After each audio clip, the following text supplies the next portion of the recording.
changing. We're flying high, creating a complaint-free world. No more, no more complaining. People, their lives are changing. We're flying high, creating a complaint-free world. No more, no more. I want to go ahead and introduce my guest to you this morning. As I shared with you, we are beginning a series. Yesterday was our first one. I did an interview yesterday with Steve Hughes. It was really interesting, really inspiring, and that's my goal. We have about a half hour here every morning. And the way this came about is I have a guy named John Gatimu who has worked with me for 9 years. And John is responsible for looking for speaking opportunities for me. And in the process, he comes across people who are speakers themselves and who have very interesting stories, such as the person I'm going to be speaking with today. And that is how we came to meet our guest today. Her name is Nikki Bush. She's an award-winning speaker, best-selling author of 4 books, a media personality. She specializes in empowering senior leaders and their teams to reframe disruption. Everything feels disrupted right now, doesn't it? Of any kind. She helps them to regain perspective, empowering them to reinvent themselves to continue to win at work, home, and life. She's an award-winning Hall of Fame speaker, holds the CSP designation, that's Certified Speaking Professional by the National Speakers Association. Future Proof for Yourself, her book on dancing with disruption, was published in 2017 by my publisher as well, Penguin Random House. This is her 4th book. She has fielded over 3,000 media interviews and has weekly slots on Prime TV and shows in South Africa. I'm going to put her URL in the chat box, and I'm going to bring her on live with me now. Nikki, welcome. Good morning, Will. How are you? I'm fabulous, thank you. Coming from hot and sunny Johannesburg, South Africa. That's what I was going to ask you about, was where you are right now. Before we jump in, I'm going to take a side note, and that is that everyone watching needs to watch the movie Blood Diamond on Netflix. It will give you a perspective on the African continent and how... Just watch it. It was excellent. I watched it on the plane the other night, and it was very compelling. Speaking of compelling, you have a story that something happened to you a few years ago, and it's, I would imagine, a major part of your life and your purpose. Would you be willing to share that with us? Sure, Will. So yes, we mentioned that I'm coming from South Africa, and this is a magnificent, beautiful, but unpredictable country. And in November 2017, we suffered from an armed home invasion in Johannesburg, and my husband took a single shot to the heart, and he was murdered. So this is what I call a what if moment. It's kind of your worst nightmare come true, and it's the thing you hope will never, ever happen. And it did. And in 6 short minutes, my life was changed forever. It was exactly 6 minutes from the time the intruders entered our home to the time they left. And I guess 1,000 moments that I took for granted, mostly because I assumed there would be 1,000 more. And my husband and I had been together for 28 years, married for 26 years, lived in the same home for 23 years. We were definitely Mr. and Mrs. Consistency. And we have 2 gorgeous young men, sons who are currently now 26 and 22 years of age, but at the time were 18 and 22. My youngest son was home at the time, fast asleep in bed. My youngest son at 22 was still out partying at 3 o'clock in the morning, as one does. So, yep, that's what happened to us, and it changed everything forever. And I guess sometimes, Will, life sends us life tremors, warnings, and sometimes we are sent life quakes. And those life quakes have the potential to bury us as victims or to break us open and plant us like a seed. And what I have discovered on my journey with trauma, grief, and loss is that is a choice. I love the concept of life quakes and the unpredictability of a life quake. We seem to go through our lives in fear of what if this, what if that. And then all of a sudden the universe goes, I don't know why you were worried about that. Here's something that is far more significant. So, well, first of all, my sympathies to you and my celebration of you for how you have not only moved through this, but allowed this to move you forward to help other people. How normal is change and disruption, in your opinion? Well, I think the global pandemic has really brought this message home to roost that we're not as in control as we thought we were. And change can happen by choice, it can happen by chance, or by crisis or calamity. In my case, what I've just described to you, this was definitely a crisis, certainly something I didn't invite in. I didn't expect at the age of 50, the year I turned 50, that I would become a widow, a single mother, and a sole breadwinner. Everybody on the planet has experienced the global pandemic, which has been an external disruption that we didn't invite in, that is an unwelcome visitor, and everybody has experienced the loss of control. And so this thing of control, as human beings, we really want to feel as in control as we can be. But actually, the only thing we do control is our choice and our attitude in each and every moment. And I guess, this connects with your purpose of a complaint-free world, that we have to take control in the moment of what we can and let go of the rest. So disruption can be positive, can be brought about by positive events and by negative events. I've described some negatives like the pandemic and my husband's murder, but let's look at some of the positives, because I really do believe that change happens all the time. In fact, we go through about 60 transitions in a lifetime. Think about meeting somebody, falling in love, and getting married. The most beautiful thing to happen, but it is actually change and disruption. Becoming a parent turns your life upside down forever. I don't think anybody who becomes a parent ever anticipates quite how disruptive that choice is going to be. When you take on a new job, even if it's just moving divisions within the same company, or what if you move town or country? There's a lot of semigration today, with the pandemic having taught people that they can do work from home. And so all of this brings about a need to adjust and adapt.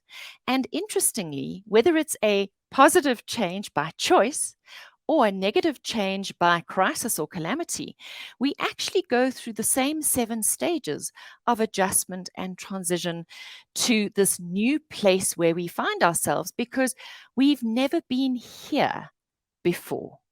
None of us have ever been here before. And so we need to use the power of looking backwards, reflection, as well as perspective to find our way forward in this new normal. 60 transitions in a lifetime. And I would presume that's over an entire lifetime, but more importantly, that includes both positive and negative. Is that right? Positive and negative, everything. Okay, such as from getting moving to a new city you're excited about, etc. That's a major disruption. And we go Yes. through the 7 stages as if our spouse leaves us or whatever. Is that right?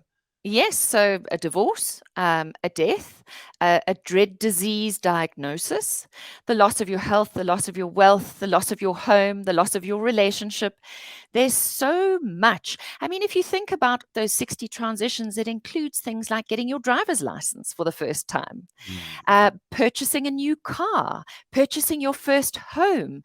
all of these are transitions that bring with them a need to change our behavior, to change our choices, to make different or new choices. And so we need to empower ourselves. But I think the important thing to remember when it comes to disruption and those 7 stages of adjustment and transition is that we're going through a process. It's not just an event. So a wedding would be an event, but the marriage would be the process over time. That is, I'm sorry, I want you to, let's take a breath with that, because that's a very important distinction, is that we think that we're going through, did you say an event? Like An event, a wedding, yes. wedding, okay. But The actually birth of it's a child. the birth of a child, but it's The a event on the process. day. Right. It's a process because it is indeed a disruption to our lives, right? Yes, yes. Wow. And so And we as don't embrace the process fully. exactly. Is that right? Okay. And life is a process of Yes. becoming and evolving and becoming more than you were the day before. And so, with every kind of event we go through, positive or negative, we need to ask ourselves reflectively, how have I grown from this? What have I learned from this? And then it gives whatever's happened to you purpose and meaning. And so, to briefly look at those 7 stages in the process, we go through immobilization initially, where we're quite shocked. And if we just relate that to COVID and the global pandemic, and we were told we were going to be locked down, we all went, "What? You've got to be kidding." No. And then you go through minimization, where you've got to minimize the threat. So you compare the threat you're under to something else. And in my case, during tight lockdown, when we couldn't walk outside our homes, this was in about week 5, I walked up and down my backyard, 20 paces this way, 20 paces that way, and I was having a down moment. If Nelson Mandela could come out of 27 years of incarceration and do what he did, surely I can make a plan. So you can see how we compare against something else so that we can manage it better. Then we go into depression. Even if you take on a new job for all the right reasons, you will have a bit of depression those first couple of weeks because it's unfamiliar territory. And you might be feeling a little unconfident, maybe incompetent, and you don't know the people, the processes, and you've got to adjust and adapt and learn.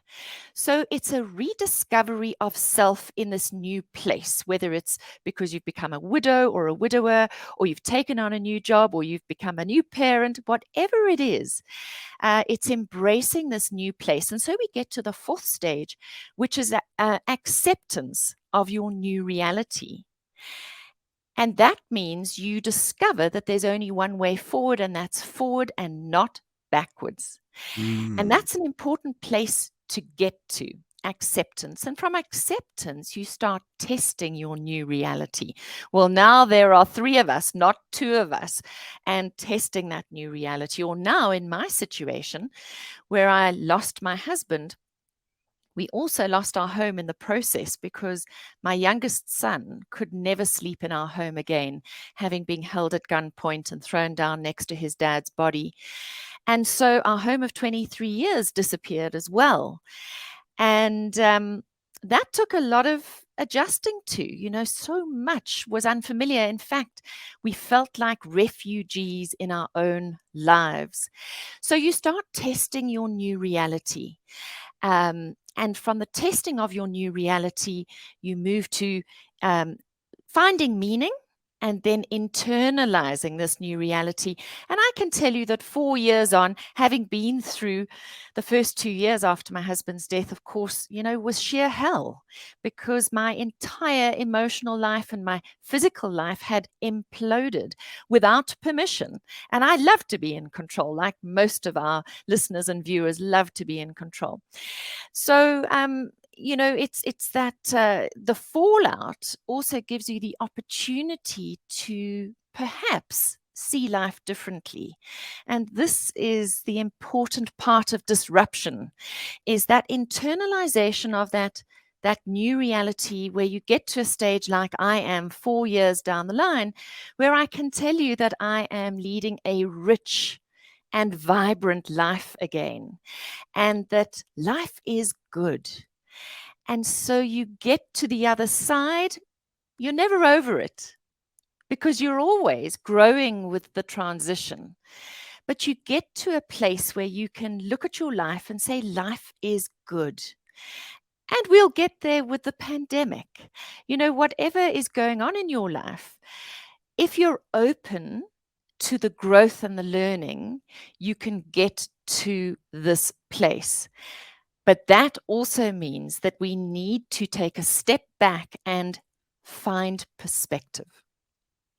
Thank you, first of all, for going through the 7 steps and seeing that it is a process. I think one of the mistakes that a lot of people make when they go through something like that, be it good or bad, is to jump right into acceptance. In other words, even if it's good, like I got this great new job I should just feel totally chill and like I've got everything put together here the first day or the first week. And like you say, there is an anxiety or a depression that goes with that.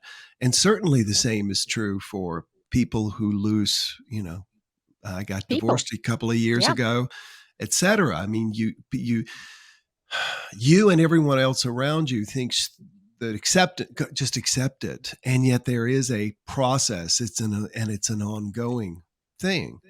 Tell me about your comma full stop analogy. Am I saying it correctly? Yes, that's correct. So this was interesting. I really do believe in practical frameworks. And this was a framework that was given to me kind of inadvertently on the night of my husband's funeral. We held a wake that evening for nearest and dearest friends and family. And at around 10 o'clock that night, people started to leave. And it was at that point that I started to cry. As you can imagine, the first week, I was in such shock that I didn't cry that much. And you are treading a path where people have gone before. There's ritual. There are certain things that have got to happen when you've got to bury somebody or cremate somebody or have a service or whatever. So it's pretty, predictable that first week. But it's what happens after that. The rest of your life starts. And the rest of my life was actually starting on a Sunday, because this was a Saturday night. And as people were leaving, I realized the next day was a Sunday, and I had no clue what a Sunday looked like anymore. And that, combined with the fact that I felt like all our hopes, our dreams, as a family were shattered, were gone forever, just made me take that breath and start to sob. And a friend was standing next to me who happened to be a psychologist. And she said, Nix, what's happening for you right now? So to speak to what you were saying just now, one has to acknowledge the feelings that come with change. If you sweep them under the rug, they will just fester and they will become ever more destructive. So I said to her, but this moment just feels like a full stop for me. It feels like the end of everything I know. And she said to me, can I try and encourage you to see if you can turn this full stop into a comma, into a pause in your life, not the end of your life? And then she added one more vital thing. She said it's a comma and dot, dot, dot. And the dots are the future that you are going to create for yourself. And that was the most empowering thing anybody could have said to me, was that I was responsible for rebuilding my life after it had been absolutely shattered. And I can't say, Will, that the next day I woke up and of course I went, right now, let's turn this full stop into a comma. Right. No, not at all. I'm glad you owned that, by the way. Yes. We run the risk of being superheroes here. No, not at all. Relate, yeah. In fact, I will tell you something. I'm a real A-type personality. I'm quite competitive with myself more than anything else. And people said to me who had been through this kind of trauma, this is going to take you 18 months to 3 years to process. And in my competitive head, in my cerebral being, I went, you have got to be kidding. That is a death sentence. That's not going to be me. I'm going to sort this out. Chop, chop. Right. You know? And it was very interesting because when I got towards the end of the first year of grief, I went, they might be right. I'm nowhere near cooked. And I got to 18 months and I went, I'm still not cooked. And I got to the end of 2 years. And at the end of 2 years, I could breathe. And I was starting to feel like life did not resemble my old life, but that there was this life. And it really was just before the pandemic hit, just over 24 months. And it's interesting, when you grieve, you count months like you do with the birth of a child. You count the child's age in months to the age of 2. When you are grieving somebody, you count the months. It's been a year, it's been 12 months, it's been 18 months, it's been 24 months. But from 2 years, you start saying it was 2 years ago, it was 3 years ago, Right. it was 4 years ago. It's the same with a child. You never refer to months again after 24 months. You refer to years or a year and a half. And so people were right. It really has taken, I would say, the best part of 4 years, actually, to really say that I've got a strong handle on my life. And yet, I took 2 months off after my husband's death because it happened at the end of the year. And then people said I got back to work far too quickly and back on the stage. And, how could I cope when I first went back into the media at 3 months? And yet, if you speak to people who are employed by corporates, they only get 3 days of compassionate leave. So That's amazing. Again, that is an important point. We're allowing yourself, because you and I do the same thing, speaking, a couple of months to grieve, which is, again, very short, but 3 days is what people What get. do you do in 3 days? 3 days. Wow. You're dealing with You're still in shock in 3 days. You're still in shock at 6 months. So, yeah. Wow. But yes, so that comma full stop, I would say it around sort of 6 months started really becoming a reality, but it was the dots. She was charging me with creating my dots, the dot, dot, dot. And that I started doing quite soon. I would say from about 4 months after my husband's death.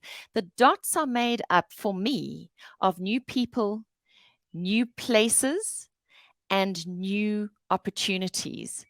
And that has meant stepping out of my comfort zone, stepping out of the immediate family, stepping out of the immediate tight circle of friends, and experiencing myself differently. Because what was my challenge?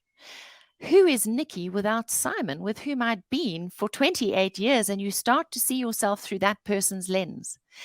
And I was needing to look into new mirrors to rediscover who I was alone in the world.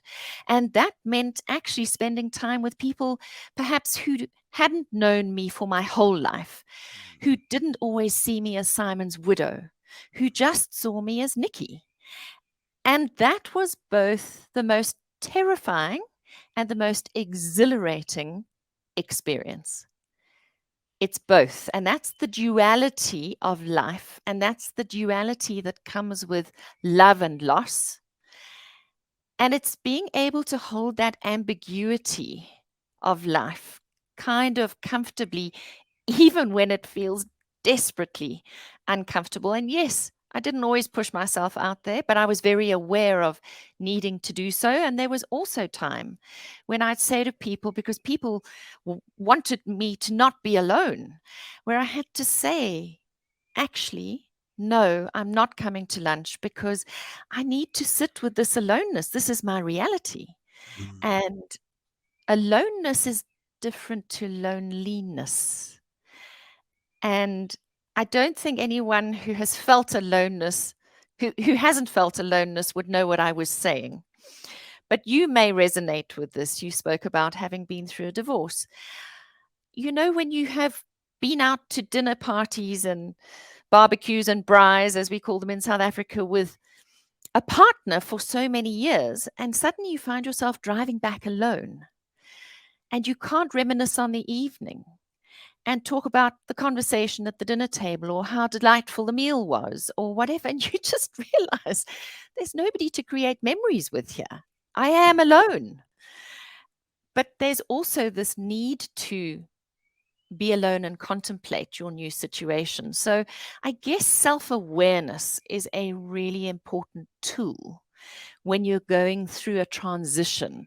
And that includes being able to label your emotions, be honest about your emotions, ask for help, and be clear about where you find yourself. And I could not have got back on the stage or in front of a microphone or a camera again had I not asked for a lot of help for a very long time. And I had a counselor, I had a coach, I still have a coach every 3 to 4 weeks, because human beings are like an onion.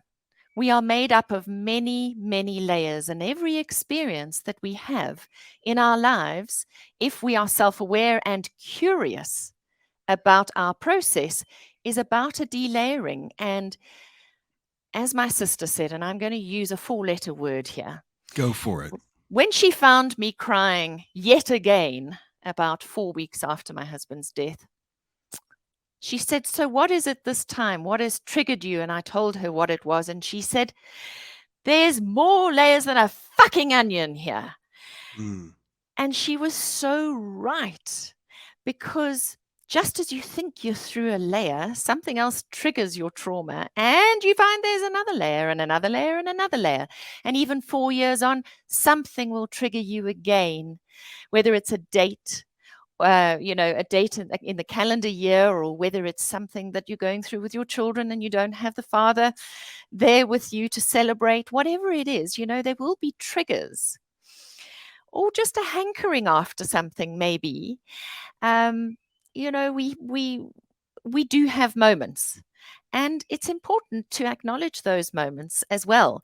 But the delayering is fascinating, and I am a student of human behavior. And as painful as my process has been, it has been extremely fascinating for me to watch, almost as an observer of Mhm. my process. And I guess maybe that's one of the reasons why I can talk about it and I can package what I've been through to help others. And I've been in a very unique position during the global pandemic to help companies, to help their staff to do the transition and the adaptation of working from home, dealing with disruption, working from home with children.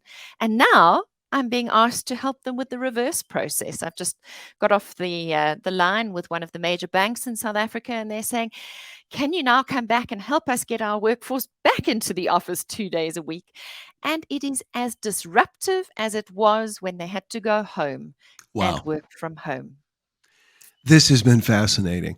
I have so many more things I'd love to ask you, and yet I'm going to have to say goodbye for today. But I do want to let everybody know the web address is www.nikkibush.com. I am going to take in some of your comments real quick. So if you want to make a comment or pose a question for Nikki, that would be absolutely wonderful. And I'm going to quote you here, and that is the sort of the idea is to find collateral beauty in collateral damage.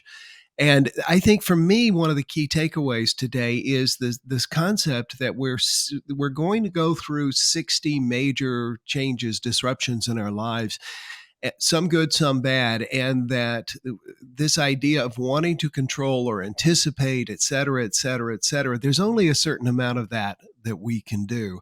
And it is not, there's a process that we need to go through. So the name of the book, once again, is Future Proof Yourself. Is that correct? I want to make sure I have that right. That's correct. Here we go. Future Proof Yourself: How to Win at Work and Life. And don't forget, there's the download. There was a download link that I provided for Let me Dancing find with it. Disruption. If you want to share that in the chat, then our listeners and viewers can get hold of those 7 steps that I've spoken about. and also the collateral damage, collateral beauty exercise, which we haven't got to, but they can go and find out about it in that download. My apologies. I don't see the download. I did send it in the show notes. Show notes. I'm looking at Let me see if them. I can get hold of it quickly. How can people Pop get it in in the touch chat. with you? Nikki Bush, visit nikkibush.com. My Yeah, so apologies. actually, And if you just go to free stuff on nikkibush.com, Mhm. you will find the Dancing with Disruption free download there. Wonderful. Free download at nikkibush, www.nikkibush.com. Go to free stuff. Wonderful. All right. So real quick, Therese says it's not like you have a choice, so embrace the ellipsis. Wonderful callback to what Nikki was sharing. Kathy says, powerful information. What an inspiration you are. And thank you for sharing your story. I took a lot of notes and shared. My suggestion is get the book. She and I have the same publisher, Penguin Random House. So I encourage you to get the book. Is the book available on audio? That's how I tend to consume No, it's books. actually not. Unfortunately, it is not available on audio, but you should pick it up on Amazon. So it should Sounds be great. there. Yeah. Therese says, it's been 20 years and I still come across new onion layers. It just doesn't go away. Once you recognize that, it becomes easier to deal with. Yeah, just yesterday, I was realizing that for me, it's after I get off stage, I would always go call my wife and we would talk about and process it. Now I go back to my hotel room. And so now I'm coming up with new things to do in that to anchor myself in a positive way. Ed says, I've had many life disruptions and at least 5 major life quakes. Again, a wonderful concept. I find it becomes easier to navigate. Thanks, Ed. Wonderful. Everybody, thank you for being here. Want to remind you, please, to share, if you would. Make sure you like, comment, and share. That's how we build this positive online community. And whether you are watching this on Facebook Live or you're watching it as a podcast or a YouTube video, I want to thank you all for being here. Be sure and check out nikkibush.com. One last comment from Leslie Deering. Thank you very much for sharing your story and strength. I use the onion metaphor constantly. My life was turned inside out 3 years ago, and it certainly has taken much longer to cook than either I or my friends and family imagined. I look forward to checking out your book. Same here. Nikki, thank you so much. And as I like to joke, people think that because we're speakers, we probably know each other. No, because I'm there means you're not there and vice versa. But hopefully at some point we'll get to connect in person. And thank you so much for being here with us today. Thank you for having me, Will. Take good care. No more complaining people. Their lives are changing. We're flying high, creating a complaint-free world. No more complaining people. Their lives are changing. We're flying high, creating a complaint-free world. No more